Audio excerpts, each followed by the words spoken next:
Minyak goreng di sejumlah retail modern di Lubuk Linggau masih mengalami kosong stok sejak 2 bulan yang lalu.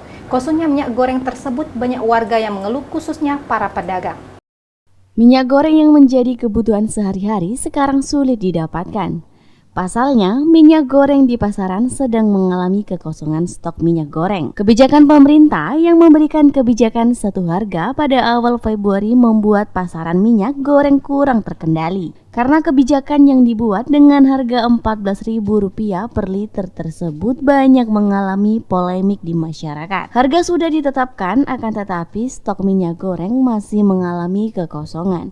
Saat tim liputan Silampari TV mendatangi salah satu retail modern yang ada di kota Lubuk Linggau. Di sana terlihat rak minyak goreng yang biasanya tertata rapi dengan berbagai merek minyak goreng saat ini mengalami kekosongan stok minyak goreng. Salah seorang karyawan retail modern yang tidak mau disebutkan namanya mengatakan, jika stok minyak goreng memang sudah sejak 2 bulan yang lalu tidak ada barang minyak goreng yang masuk ke sini. Biasanya jika memang ada barang minyak gorengnya sudah pasti kami tata rapi di raknya. Rina, pedagang gorengan mengatakan, harga minyak goreng sekarang masih mahal dan sulit didapat karena di pasar tidak ada stok minyak goreng.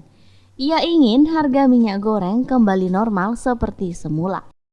Bagi kami pedagang kecil, harga minyak sayur pada saat ini cukup berat, melambung tinggi 19.000 per liter.